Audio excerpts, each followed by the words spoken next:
Gerald, thanks for coming on. I really appreciate you taking the time to have a conversation with me. Would you mind telling us a little bit about yourself before we get started? Yeah. I'm talking to you from Jerusalem, where I've lived for the last 51 years. My background is as born as, I beg your pardon, I can't take any calls now. I can't take. But someone named Gerald is coming to see the apartment. Fine, I can't take calls. Bye. Sorry. Everything, when it rains, it pours. Everything is happening at this moment. So we last a week or two ago, we wanted to do this also. I apologize. I was born in the States, I went to MIT. The science background is the key part. Excuse me. Look, this is impossible. I'm in the middle of a video Zoom. Okay? Bye. Okay. Sorry. Okay. Apologize for that. No problem. Science is the most important part for the early part, where I went to MIT. Bachelor's, master's, PhD. After that, 7 years on the staff of the physics department. I've actually seen quite a few atomic bombs detonated, and anyone who's listening thinks that praying for peace or wishing for peace is adequate is foolish. I'll put it that way. You cannot imagine and these are not strategic. These are tactical bombs. They were small. Small. You cannot imagine the power of nuclear weapons unless you've experienced it. So that's my background. A lot of years at MIT, and then I've spent about 20 years actually studying this interplay between Bible and science. So when I talk about God, or the God that I'm interested in and that I relate to, is how God is described in the Hebrew Bible. Okay, the 5 books of Moses, the other writings, but primarily the 5 books of Moses. And in fact, if we're about to have Tom and I are about to have a discussion, I believe you and I are about to have a discussion. So if that's how I define the God, and I as it's described, not as I learned from a child, not what some preacher would have told me. What does the Bible say, about God in this world? And I look around the world and I see all the complexity. So I get the idea that there must be some kind of huge intelligence, which is kind of interesting, because most of the major quantum physicists say that the substrate of the universe is intelligence or wisdom.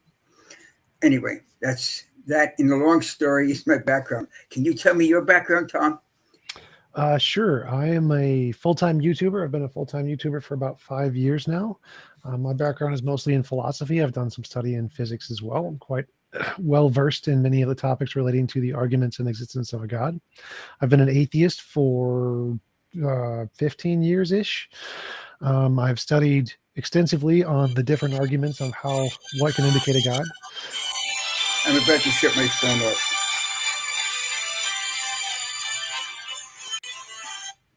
Okay, the phone is now off. I apologize. No problem.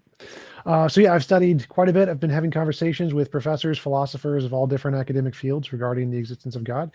And my current conclusion is that none of the evidence or arguments seem to indicate a God, as opposed to a natural hypothesis. So I think the naturalism is a better explanation than a God. So when you say you're an atheist, what do you mean? It's always important for me to define terms. What do you mean by atheist? Is it agnostic or atheist? What is an atheist? My position... Is an atheist certain there's no God, or is an atheist thinking, well, there's probably no God? Most probably no God. So you're an agnostic. Well, no, I don't think so. Are you agnostic? Am I agnostic? No, I would say I'm actually a person who actually feels that there must be a force greater than a physical force active in this world. We usually define it as God. Well, sure, but do you have 100% certainty, or do you probably certain? I would say there's nothing. Look, we never have. I hear what you're saying. So we're all agnostics, so you can never have 100% certainty. But I would say, if I had to make a bet on this, I would bet yes and not no. Right. And so I would bet that no, I bet there is no God. So I'm an atheist. Even though I don't have 100% certainty, I'm still in the atheist camp, just like you are in the Jewish camp, I imagine. Okay. But you're not. Are you against the idea that are you against the idea there's a God, or just don't think there's a God? Sorry, that sounds silly, but that's. I think it would depend on which God. So I don't think there's any evidence for a God. So I think there's no reason to believe rationally. But there's certain kinds of a gods who I would be against, who I would be opposed to. The Abrahamic gods, for example, I think the stories and character portrayed in the Torah, the Quran, and the Christian Gospels is a very immoral being. And so I would be against that God, but I wouldn't be against any kind of a God in general. Okay. Okay. It's just a force in the world. Okay. So we have our now we have our platform from which we can start. Okay, great. Yeah. So the topic was, is science compatible with religion and God? And what is your position on that? I've written several books. One was the largest selling book in the field of the sciences on Amazon for the entire year. It came out, called The Science of God, in which it says explicitly science and the Bible in Hebrew, Torah and Teva, they mesh, they come together. They usually, when you see conflicts between the Hebrew comes. I apologize for the Hebrew jumping out. When you see conflicts between Bible descriptions and science descriptions, it's either the person has a lot of knowledge in one field and not much in the other, or is understanding a translation and not even dealing with your actual text. So my position is, and that's, I have a video out, which we did with no script whatsoever, called Proof of God in 5 minutes. Actually, it's 5 minutes and 28 seconds, zero script beforehand. And the graphics are great. I didn't do the graphics. I don't know how to do graphics. And it has about, web-wide, it has 5 million views. Locally, it has 3.5 million views. Proof of God in 5 minutes, Gerald Schroeder. And I don't get any money for it. I signed away my rights before I thought they would be any, even interested in it. We just did it as a lark. And so I would say that the evidence is quite strong for there being existence is one of them. I mean, how do you account for existence? That's one of the great statements of Steven Weinberg, who was famously stating that life's theme, Nobel laureate Weinberg, who says he feels life is unmeaningful. Of course, most of his secondary family was murdered in the Holocaust, so that might have affected his feelings. But in the end, he says, even if we answer all the science questions, we still don't have a answer why there is something rather than nothing. Existence is one of the big examples of the fact that there has to be existence. I mean, why is there existence? Why is there anything rather than nothing? Well, I'd agree that's an interesting question, but how do you think God answers that question better than a different naturalistic alternative? Because it seems to me like neither answer that question. We both have to say it's just necessary.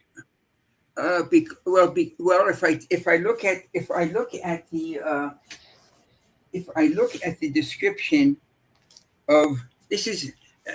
I didn't realize I have some slides today. I think can you see this slide? Yeah, picture of the Big Bang. Okay, it's from NASA. It's directly off. This was printed out about 10 years ago. It hasn't changed one word in the last 10 years, including the new discoveries by the new telescope. And it's a time diagram: creation, universe expanding from a small point. We're out here on the oval, and this diagram says something. First of all, it tells us that guess what?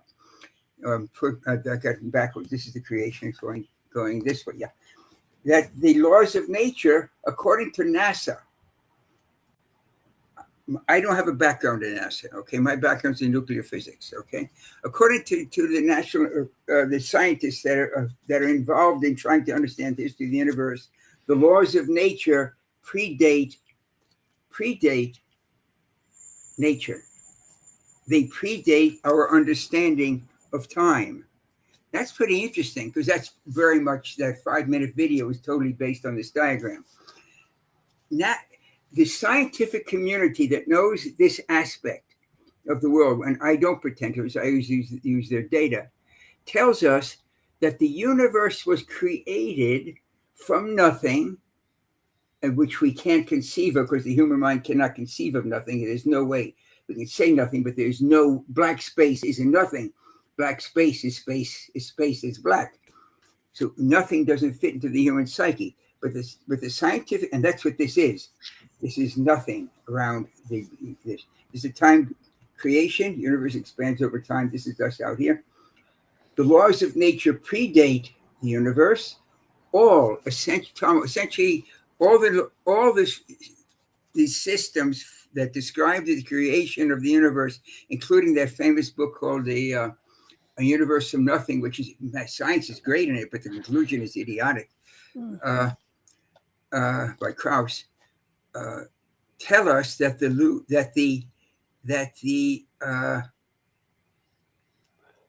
wait, Tom is doing it the correct way. Are you sitting down, Tom? I can't tell.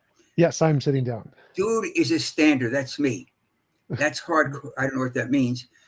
Tom, they're impressed with your standing because most people sit. That's so it's not really related to the argument. Just there are people in the world like to sit and even stand. I sat so much we had a huge drive getting back from where we slept over last night. We being my wife and me. That I just really want to. I hope I'm not offending anyone by standing. I could easily sit down, but it's just more comfortable. Anyway, the laws of nature predate. Dude is telling us, that's me, telling us that the laws of nature predate the universe. And I'm not just saying that. The leading organization in the world that puts people in space to try to understand the history of the universe and makes a map of the universe that gets 2 people the Nobel Prize, this map right here, tells us that the laws of nature predate the universe. Now, that's kind of interesting. Because as far as we understand time begins right here. Oh, that's a problem. The laws of nature create the universe, a quantum fluctuation. Who is Tom? What is his last name? It's terrible, my memory at the moment. But in any event, the scientist that first talked about that was about 50 years ago. A quantum fluctuation. That is quantum physics. That is the laws of nature. Created the universe from absolute nothing. All you need is the laws of nature.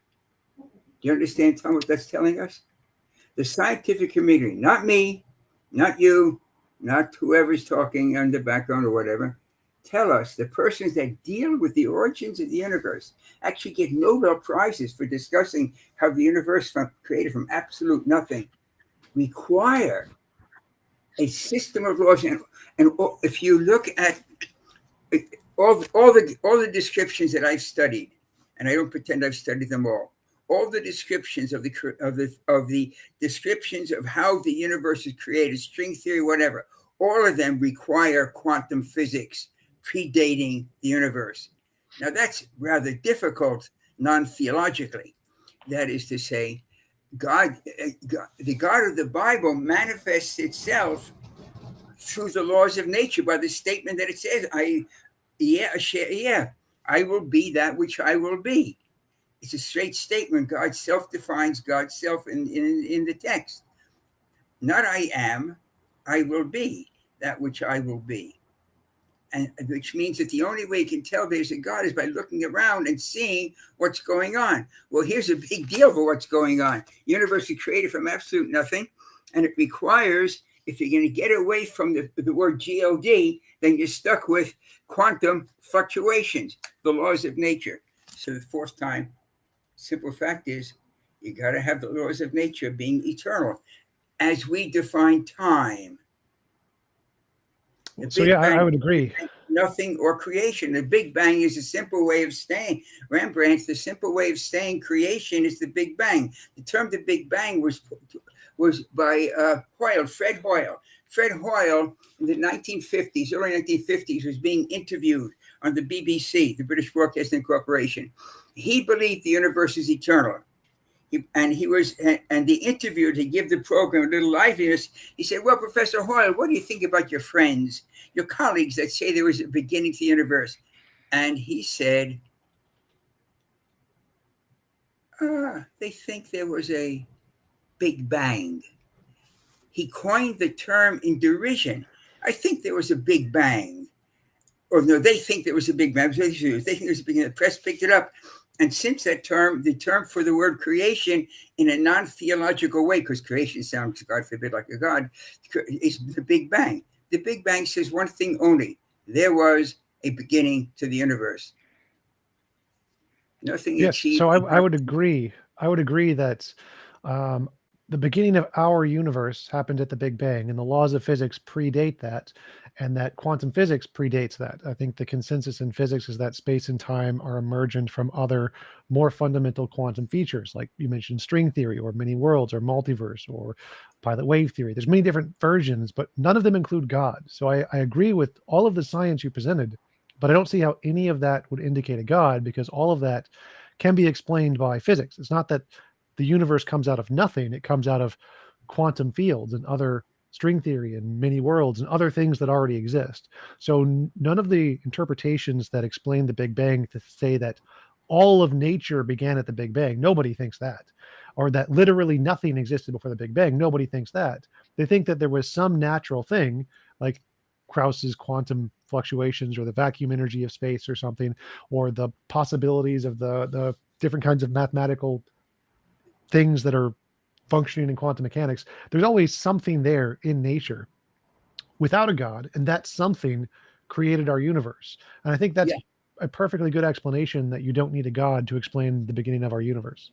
Well, then what I would jump from that and say, are there any indications that that which created the universe, what force of nature or whatever, are actually still active in the universe itself? Is that which created the universe active in the universe itself? Yes. And there are, I mean, that would be the next step. So now we have something that's, let's say, by our definition of time, it's eternal. Okay, not infinite, but eternal, because it's just, and that would be those laws of nature. They could, but is that activating in our universe? So I have to look around the universe and see if it looks like to me that it is just random, or is it are the indications that there's something, twiddling the dials? And it looks to me like there's something twiddling the dials. Look, there's a lot of persons that say life could start randomly. A lot of persons that say life is so complex. In fact, what the critics say, it looks almost like a miracle. He couldn't quite get the word, it is a miracle. It looks like it almost is a miracle. But what this diagram does say is something quite extraordinary. This diagram says that these laws of nature produce energy, essentially. The physical aspect, they have the time and space would take energy, light beams, super powerful light beams, not solid stuff. And then Einstein comes along and shows E equals mc squared, etc. But what this diagram says is that light beams can become alive, that light beams can feel love, because this is the only creation. Nothing else is put into this universe according to this diagram. Okay, according to NASA, put it that way. And that these light beams became so clever that they could worry about the universe, make this fantastic system here called the WMEP satellite, or whatever, a telescope. We have more telescopes out now, and those light beams became alive. Light beams have the chutzpah to feel love, joy, because everything is made physically from this burst of energy. That's pretty amazing. I never thought that a light beam could feel love, but I guess it does, because NASA told me it could. Well, yeah, so I would agree that yes, that the Big Bang is the origin of everything, and from that there are emergent properties, including minds and love and compassion and thoughts. But I don't think those are any different than the other emergent properties. Like everything we see in the universe is an emergent property. Like at the Big Bang, there were no hearts, there were no lungs, there were no stars, there was no water. All of those things had to come about from combining already primordial substances, the plasma that existed at the Big Bang, in order to make these emergent, more complex things, crystals and hurricanes and tornadoes and solar systems. Like all of this is emergent from the more fundamental stuff. None of it was there originally. And Well, so I wait, don't you see. only mentioned physical things. I didn't hear you mention anything that wasn't physical. I mean, the emotions that arise. I wonder if are your viewers aware of the fact that what they experience as light and what they experience as sound exists nowhere in the universe. The universe is pitch black and silent as far as the experience of light goes. Photons carry the information of light, but they're not light, or the whole air would be glowing. Only when those photons interact with the neurons in our back of our, the visual cortex, chemistry occurs, and then somehow, somewhere, that's converted into what we experience as light. But there's no light in your brain, and there's no light outside. The same as with sound. Bang, bang, molecules are moving, but the air's not booming. Only when the molecules move your eardrums. But there's no sound in your brain either. One thing I think that Cain Twitty should certainly realize that the or big egg or whatever his name that the universe, that the most common passive phenomena that we experience, sound and light, touch is active, we have to do it, doesn't exist anywhere in the physical universe. There's neither what we experience sound or what we experience as light anywhere in the universe. It's only somewhere in our mind, or no one even knows where it is. But that's, in other words, there are things that are you say emergent, but they're not emergent in the physical world. Light is not emergent in the physical world. The universe is pitch black. Well, I'm an identitarian, so I think that the physical brain and consciousness are synonymous. But I don't see, even if we grant we don't know what causes those things, say they're just an unknown in the universe, why would saying that there's a God be a better explanation than saying it's an unknown natural cause? Because as far as I can tell, Okay. just the fact that Perfect we don't example. know. And now the example I have would have to be one in which I have to pick out a definition of the God. So the only God that I work with, or deal trying to understand, is the God of the Hebrew Bible. Okay, and it's got a track record. It said there was a small group of people ages ago that suddenly became, et cetera, and that small group of people did suddenly become ages, if I showed. It describes in 30 sentences the flow of life from the creation to humanity. Now, you only get 31 sentences in the creation chapter of Genesis, but those stages are exactly what science says happened. So it has I say that the Bible has a track record. As soon as you understand it and what it says, a straight question, Tom, do you read Hebrew? No. So you can't. So there's no argument. I mean, there's no discussion here because you don't know the Bible. Okay, I'll put it so. So that's a problem. That's so often the case that people find a conflict with the text itself. Like the late Stephen Jay Gould, a wonderful human being. He died several years ago of cancer. He and we knew each other. We weren't close friends. We were colleagues. I was at MIT. He was at Harvard. So you separated by 3 miles. And he's proud of saying that his family served the temple, and he could prove, and I only read these writings, by the way, after he was dead. I'm so sorry, but he could prove the Bible wasn't by God using his field. Now, he's a paleontologist. Gould said, quoting from text on days 4 and 5 of the phenomena happening, and he said, but that's wrong. We know scientifically that what's mentioned on 4 happened on 5. The sequence is out of order. The sad thing was, as brilliant as he was criticizing a text he couldn't even read. He was reading it in English. And in English, it's quite true. The Bible is wrong. But in Hebrew, it's spot on. It talks about the origin of flight. That was he got wrong. And because his English translation was birds.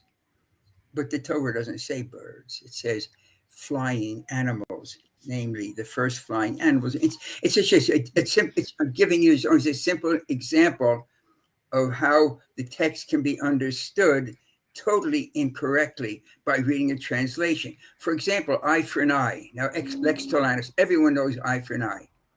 Oh, so eye for an eye sounds, actually, it was a breakthrough, even if it was literal. I mean, at that time where it says that in the text explicitly, it was the same for a poor man, a rich man, everyone had the same law, which, 3,500 years ago was phenomenal. But leave that aside. But why should it be an eye for an eye? First, we take it's ridiculous, because supposing a person with two eyes takes out the eye of a person with one eye. Now that person is blind. The other guy, well, you take out the other person's eye and he still see. In other words, it wouldn't be like, it wouldn't have the parallel wouldn't be there. But there's more logic, because in the text it says, and this wound, the Hebrew is tachat, in place of, this eye in place of eye, womb in place of womb. And then you finally get to one place where it says, for murder, there's no ransom. There's murder for ransom. But if a person kills an animal, it is life for life. Now, there's no ransom for murder, but if a person kills an animal, it's life for life. Do you really think the Bible is saying if a person kills a cat, the person should die? Person kills it? Obviously not. I mean, you'd have to be silly. What is this? How does this tie back into the evidence thing? Because my goal isn't to criticize what the Hebrew Bible says. I know that I can't read Hebrew, but if you can, then you should be able to use the Bible to tell me something about the world we don't know yet. Science does this very, very well. Science gives us novel predictions about the future. The oldest translation, the oldest, how does he say, a commentary on Genesis chapter 1 is not in the beginning. That's totally not the Hebrew, but with wisdom, that the substrate of, and it's funny, the Christians say the same thing that John says in the beginning was the word, logos. But the Hebrew understanding, which predates John by many centuries, says the commentary is that the basis of creation is wisdom. With wisdom, God created the heavens and the earth. That's interesting, that wisdom, that sounds very much like quantum physics. The knowledge is the substrate of existence. How does that sound like quantum physics? It sounds like, when I get down to the basis of the physics here, I find that the universe is the expression of knowledge, of wisdom. At least that's how I see it. I don't know. I don't understand how that sounds like quantum physics, because if it was telling me something about quantum physics, I'd want it to tell me the perturbation density of space-time, or the actual energy density of space-time, or what the fine structure constant means. Like, if it tells me those things, then yeah, absolutely. But I don't see the Bible telling us any of those things. There's lots of analogies that you can interpret to kind of make it seem like. I guess I take an analogy. I just see, what do I see? I see the Torah, the Bible makes certain descriptions of the world, certain projections of the world, and it just seems to be that the world follows this way. I mean, most of it just is this history, but the history, I guess what you'd have to make it absolutely clear is proof that there was an Exodus. That's what is missing at the moment for absolute, although there are data that indicated, but I would say that I guess this would be the level at which I would be an agnostic, although I believe that it was an Exodus, but I can't prove it yet. So because the rest of the argument rests on that Exodus and the exposure at Sinai. Well, so you mentioned a few things there I wanted to touch on. The first thing was the origin of life. I think that if we're looking at the origin of life, we're comparing, was it designed by a god, or was it a natural process?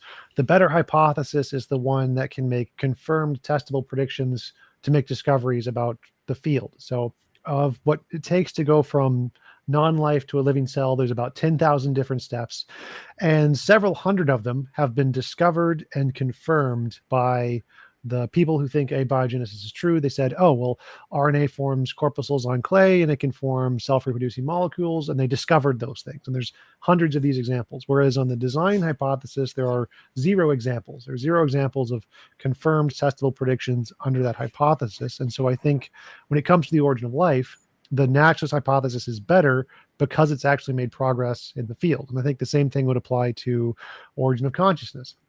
When we look at which model is making predictions that can explain things about the origin of consciousness, the naturalist physicalist hypothesis is the one saying, when we do this experiment on your brain, here's the result we'll get, here's how we can do these tests, and here's how we can confirm them. And all of that progress is made by the physicalist side of the debate, not the consciousness is created by God side of the debate. So for the same reason, the origin of consciousness is better explained by a physical emergent property rather than a divine mind, for the same reason that one of those fields is making progress that's confirmed and the other one isn't. When it comes to the Exodus, I don't think any of the archaeological evidence indicates the Exodus was real as it's described in the Bible. I think that the size, I think it said like 500,000, referring to the men specifically, were moved from slaves in Egypt to the promised land over a course of 40 years. You can correct me if that's an incorrect interpretation, but No. I think that's factually incorrect for a number of reasons. One is that number of people would be over 60% of the entire population of Egypt, which they didn't have enough food to support. So it would be physically impossible for that many slaves to be there in the first place. Secondly, the fact that it would have taken 40 years to walk from Egypt to Jerusalem, which is like literally just a 2-week journey if you follow the coastline, doesn't make a lot of sense. There's no archaeological data of any pots, of any bones, of any cabin structures ever being found along this journey. And we can see archaeological evidence of the amount of homesteads, pots, livestock in the area of Jerusalem, both before and after the time of the Exodus was supposedly occurring. And we can see that the population density of these pots and homesteads didn't substantially increase at any point. It was a gradual increase over hundreds of years, and there was no massive tripling of the population due to millions of people transiting there. That just didn't happen. And so the archaeological evidence doesn't seem to support anything like the Exodus. Moses, I believe, the consensus in history is that Moses was a fictional character who didn't exist at all.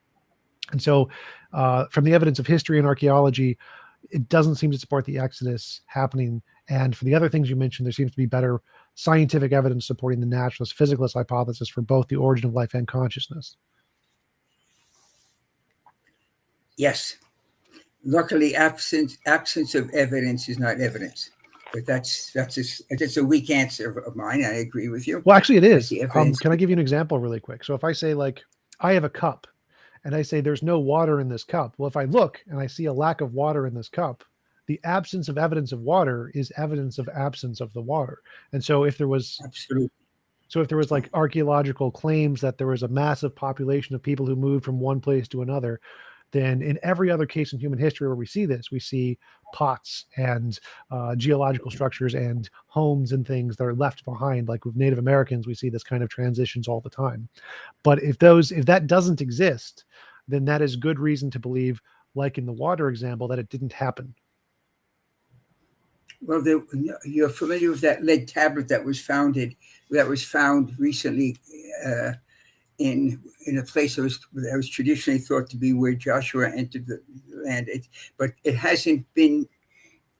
I can't use that as evidence yet because it hasn't yet had peer review on the validity of its finds. So, but it was made huge news here and in the theological community, where this tablet, which was found in what's called Joshua's altar, but it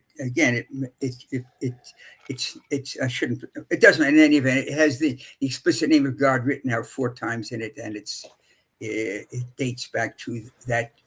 According to the original studies, it dates back to the time of the Exodus. If that is the case, it'd be amazing. If it's not, then it's insignificant. You're correct. I agree with you. The data are not there. I can't argue against that at all. Does it make me think that it didn't happen? No. I have my prejudice that I think there are data, but I do not have proof, but I see proof in the current world that things have happened. If the central existence of the state of Israel. I mean, it doesn't make sense the way that this country is just everywhere. I mean, there's no place hated more or sought more than these few kilometers of land. And that's, if you take that the text claimed that this would happen, which it does. If you have to take the text there, the text claimed that this would happen. It would happen. If it could, the sea split, could a wind split the sea? The answer is yes. I have a publication right here that the Reed Sea, I believe, the Reed Sea that happens. Our oceanographic explanation, the journal of American Journal, the highest level of meteorological publication. Oh, yeah, 40-mile-an-hour wind would split the sea there. Why were the Scud missiles so low? There's an interesting article in the journal Nature, one of the two leading journals. Why was it interested in Nature so much that it has a full-length article, and the only explanation they can have, luck. 4 times in the article they say it's pure luck, and this is exactly what in the God Delusion, by Dawkins. Huh? Dawkins, Richard Dawkins. Yeah, by Dawkins, in the God Delusion. How does he describe the origin of luck and then of life, and then jumps on luck? Those are his words. And the nice thing of having it online is you can just search for the word luck, and it comes up 3 or 4 times. And one is on the origin of life. A lucky coincidence, lucky moment. So I don't think there is a physical explanation for the origin of life. There's a book out called The Return of the God Hypothesis, in which Tom Myers puts together many arguments. They've all been stated, most of them stated before, of the difficulty of having the stages of life occur that would lead from non-life to life, from non-conscious life, because the consciousness is what really makes the problem, it seems. Well, yeah, so I would agree that that's a big unsolved problem in science. But like all unsolved problems, the fact that we don't have a solution yet isn't in and of itself evidence of a designer. That would be a god of the gaps. Like, I agree that it's a very hard problem to solve of how do we go from life or non-life to life. But the people who are successfully predicting things about this process and getting it correct before we know it isn't the design hypothesis. It's the abiogenesis hypothesis. And so I think that the better explanation isn't the one saying it's really, really hard, we don't know how to do it. It's the one saying, let's make progress, and here's a discovery that we've made that actually gets us closer to solving an answer. That whichever side is doing that is probably the one that's more likely to be correct than the one who's just simply saying it's really, really hard. No, well, yes, there was a conference about 2 or 3 months ago in which persons who are working totally in origin of life studies keep coming up to a wall that stops them. It is not that the persons are not searching for this. It is being searched, but we are both on ground in which we have to make some kind of a leap of faith. You also, Tom, have to make a leap of faith to say that eventually it will be found. And I would say eventually we will find it, and that will be a 3-letter word. Okay, there will be things that enter into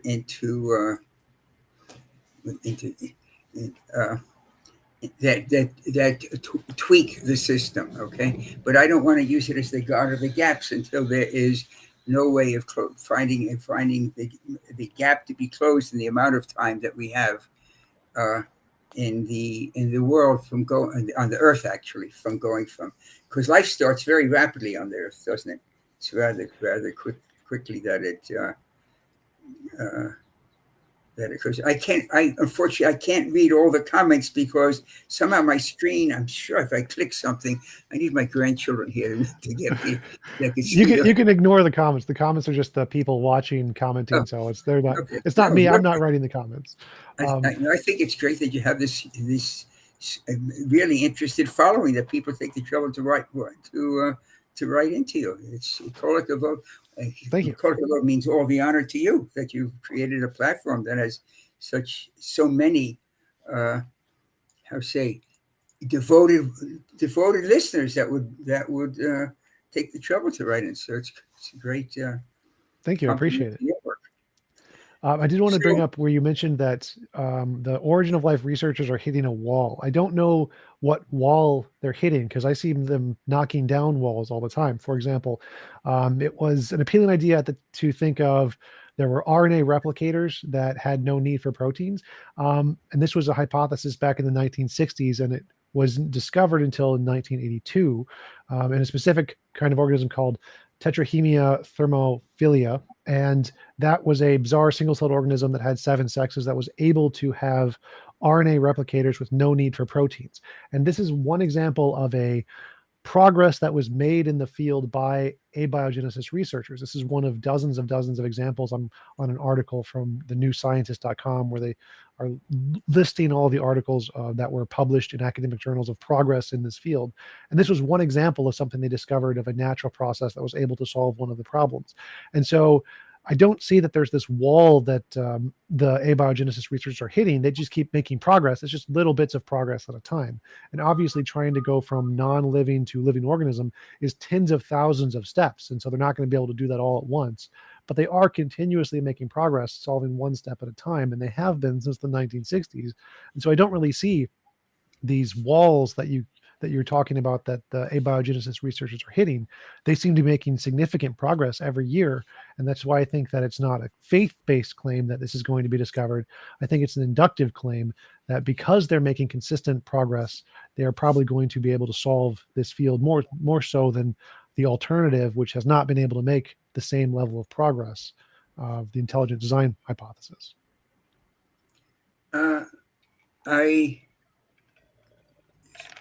Look, we're both assuming they will, or that you're assuming that eventually they will. I see, at least from the conference that I went to, which had persons who are absolutely in favor of evolution's having problems with getting beyond the position that in which they are. So we're both making assumptions on this. I say that I look around the world and I see things that imply to me that there is something working that is bigger than the physical, and that's an assumption on my part. I cannot prove it. There was a huge statistical survey of again when for some crazy reason we started getting bombarded in the first Gulf War, and the journal Nature was so intrigued that it wrote, why were the Scud missile crises numbers so low? They say luck, but it's possible to do a statistical study of why there were so few, because the nature of the bombing was known from the war between Iran and Iraq, and it's way beyond statistical in a scientific journal that would say that this happened by chance. It's just way beyond. Okay, does it prove that it was a hand of God? Obviously it doesn't. Does statistically it prove that it wasn't by luck? Yes. Accepted statistics says it wasn't luck. Okay. It's outside the range of luck. You said you live. I can't tell you. You said you live in Israel, right? So in Israel, there are thousands of rockets launched from both Israel and Palestine every year, and the number of casualties is relatively low. I think it's less than less than 5% of the actual rockets hit anybody. Most of them hit empty dead space and do nothing, right? And so what's the difference there between the Scud missiles that you mentioned and the Israel-Palestine conflict? Most rockets don't actually hit anything unless you have like laser guided modern technology. Most of them are going to just hit open land. Well, we have thousands of rockets landing, but we do have the what's called the Iron Dome, which tracks the trajectory of the missile, and if it's aiming towards a populated area, rockets are fired at it to destroy it. If it's aiming towards an unpopulated area, it allows it to continue and blow up in a field. So there's something that skews those numbers. Well, okay. Where can we go from here? I'm trying to think of how I can't prove, and I don't think that you have proven to me, and you haven't proven to me that it's all random, and I haven't proven to you that it's not random. That's not true, Paul. The Iron Dome works magnificently. Since I'm familiar with some of the statistics that you're not because of my connections with the government. Well, I did want to ask a question. And in the case of why I think the naturalist hypothesis is better for origin of life is because if you have two people who have two different theories and one of them doesn't make progress in the field, but the other one is making progress continually, don't you think it's more rational inductively to think that the guy who's making progress is the more trustworthy one, the one that is more likely to have access to the knowledge than the one Absolutely who not, isn't? because not from your regard, because it's using the laws of nature. The laws of nature we have like the laws of nature creating the universe. If you look at this Scientific American from several years ago, it's so embarrassing. Exactly on your article, on your argument. The fact is that the laws of nature are tuned for life, so much so that the cover was infinite Earths and parallel universes really exist. Okay, so I bought the journal. And then what does it tell me? We don't have the lights on here, so I really can't see this too well. But I'd like to read it here. Let me get my glasses on. Maybe I can, with this dim light here. Let me turn the light back on, see if it's still on.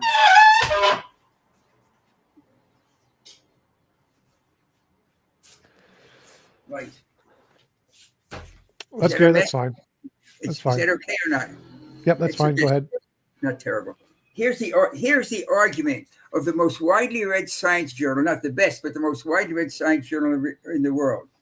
Cosmologists infer, here we're being told that how do you explain the world? There are many worlds, and we're just happen to be in the good one. Infinite Earths and parallel universes really exist.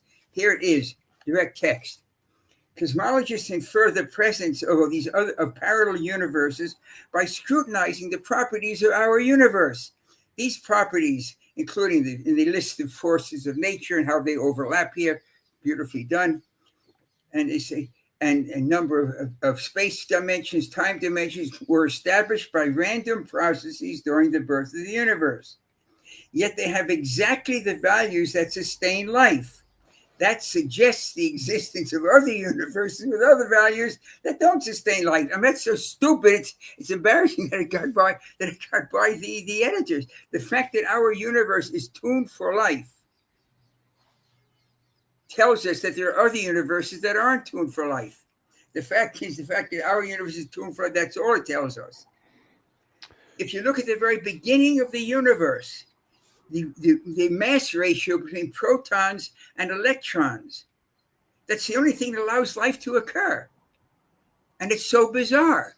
Why would an electron have the same charge as a proton, but its mass is almost 2,000 times lighter? You can say, well, that's because, this and that and the other. Yes, that's because this, that, and the other. But that's what allows molecules to form. And that's a lot of life. And that's what the Scientific American journal has a problem, because it has a very materialistic view. The universe is tuned for life. That's a given. The only way that they find that they can get around that tuning being by chance is that there are other universes, which we can never contact, of course, because there are other universes, which have other laws of nature. Instead of having time and space, they have Ugaldi and Zagaldi, or maybe Boogaldi and Dagaldi. Words that we don't even know about because we can't conceive of them. So our universe is tuned for life. That might allow life to arise by itself, although all the data seem to exist, at least as of the moment, that it takes a lot. It seems statistically unlikely, but that doesn't prove that it didn't happen by chance. Although Dawkins says it was a stroke of luck. What am I saying? The universe is tuned for life right from the beginning. Did it require a tuner? The scientific community says no, because there are other universes, probably. But since we can't contact other universes, then we're stuck with our universe. Oh yeah, so I absolutely agree in the fine tuning. If we increased the gravitational constant even slightly, everything would have collapsed into a black hole. If we decreased it even slightly, everything would have flown away from each other, and no, there'd be no particles, no planets, no suns. So yes, there are 126 constants in physics that if they changed even slightly, life wouldn't be possible. So I definitely agree that fine tuning is a thing. But the things that could explain that are a designer is one possibility, random chance is another possibility, but also necessity is a possibility. So it could be the case that there's some what was it? necessity. Necessity. So it could be the case that there's an undiscovered law of physics that actually intertwines all of the known laws of physics. This is one of the hypotheses about the fine structure constant. The fine structure constant, the 1/136 or whatever, is a number that keeps coming up in relationships between the different laws. And this could be indicative of there being a law that actually causes a proportional relationship of the known laws, which is what results in this fine tuning. And when comparing these hypotheses, the unknown law of physics one seems to be a better hypothesis than a god because of the difference between discovered properties and asserted properties. A discovered property is something that we can show exists, like verify it through kind of scientific research that exists independent of our imagination. An asserted property is one that hasn't been able to do that. So the properties in string theory, for example, or the multiverse hypothesis, are two things. There's two things that are in that theory. One is Goose early universe inflation, which was confirmed in observations of the CMB, the cosmic microwave background radiation. And the other one is energy density of virtual particles, which is confirmed in the Casimir effect, which is another experiment we can do. So both of the parts of the multiverse theory have been discovered, but none of the parts of God have been discovered. Omniscience, omnibenevolence, mind outside of space-time. I don't know which properties you would prefer to describe God with, but they haven't been discovered in physics, whereas the parts of the multiverse have been discovered in physics. And so this as an explanation of what caused the fine-tuning seems to be a better, more plausible explanation than God, because all of the parts have been discovered, whereas none of the parts of God have been discovered. They're all asserted parts. And so it's like saying, what caused the hoof print in the snow? Well, a horse would be a better explanation than a unicorn, because all of the parts of horses have been discovered. Unicorns are still undiscovered. And so horse is probably a better explanation here. So I think that when looking at the fine tuning, the better explanation is either going to be something like the multiverse, because all of the parts have been discovered, or the undiscovered law of physics, like the fine structure constant, because both of those alternatives are based in physics. All of the parts have been discovered, whereas a God hypothesis adds in a bunch of things that are asserted but not discovered, like it's a mind outside of space-time. That's the best. If you take the fact that existence is natural, I don't mean the universe. I don't mean our universe. Just existence of any kind, and then we can find the laws of physics can produce our universe, and other laws can produce perhaps another universe, laws we don't even know about. But if you take existence as being surprising, that there is existence, then I think it does require some kind of understanding. Why is there, I don't want to say Tom and Jerry. My English name is Jerry. And there was a cartoon. Are you aware of that, Tom? Yes, the cat and the mouse. Tom and Jerry? Yep. And when I came across it, I just thought it was kind of cute that we're having this debate. And it's very much like that. I haven't studied the cartoon very much, but there was this. So maybe it's what they say, berserk, that we should have the discussion, although you've had many other discussions with other people that weren't Jerry. But this is kind of nice. In any event, if you take the fact that existence, it's existence. It's existence. It exists. always, whatever that means, I have no idea that existence exists always, but it sounds like existence, that physical existence is eternal.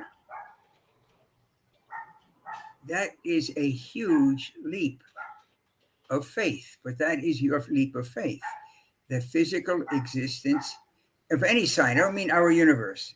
I mean the whole kit and caboodle, multi-universes. That multi-universes are eternal. That's a total leap of faith. And I would say that is no less of a leap of faith of mine than saying, I don't know what physical existence is all about. I do know that parts of this physical world are unexplainable in physical terms as of yet, obviously. But those terms are like consciousness, etc., how it arises and how we experience light and sound when there's nothing in the physical world that is light or sound as we experience it. So I think we are both on a platform in which we have to make a leap of faith.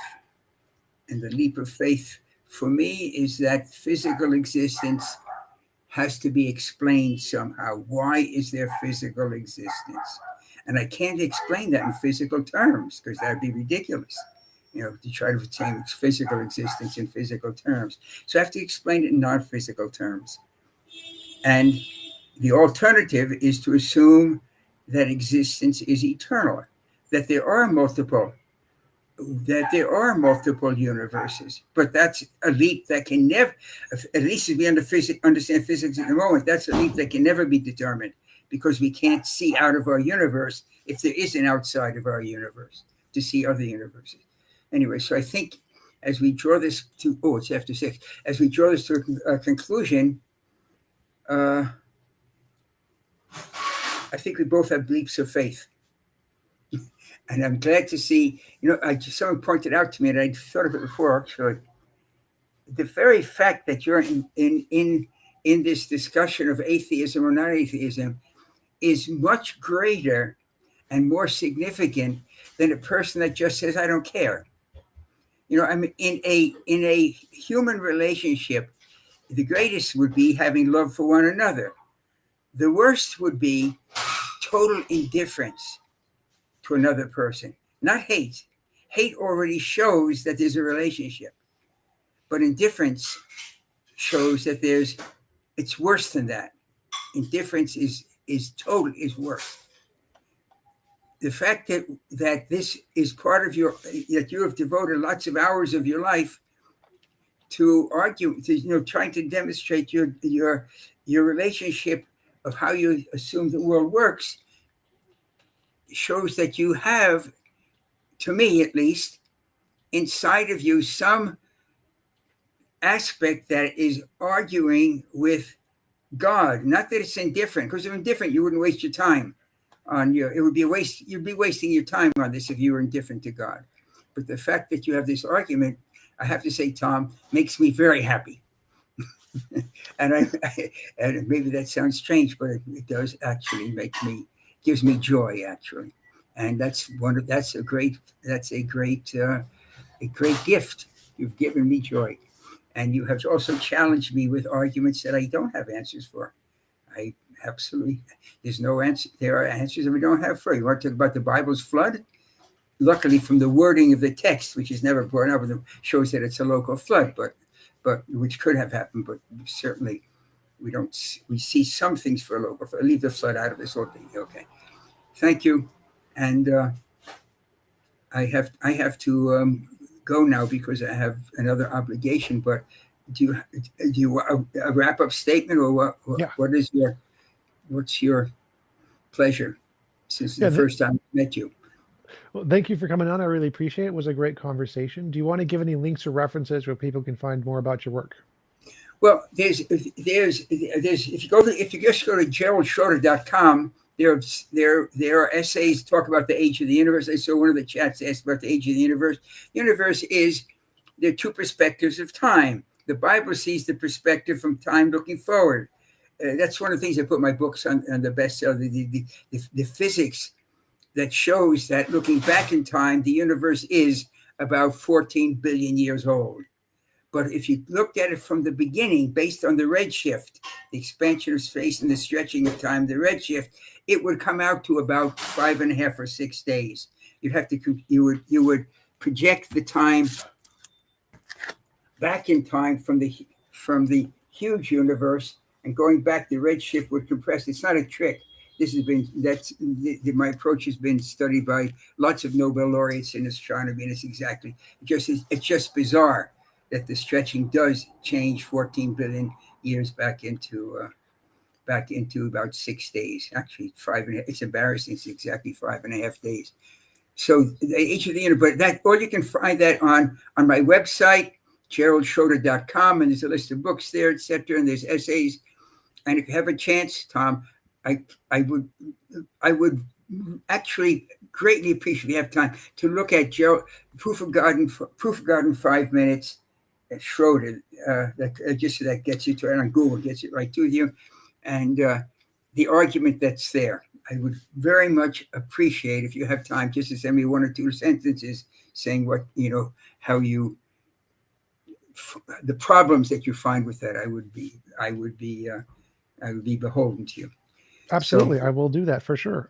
Thanks again for coming on. I really appreciate it. I hope you have a wonderful rest of your day. Thanks for giving me the opportunity. I enjoyed the conversation and the debate. And we're both struggling with exactly the same. Well, I think we're both struggling with the same question. Isn't there something in the world that's bigger than people? Ciao. Talk to you later. Bye.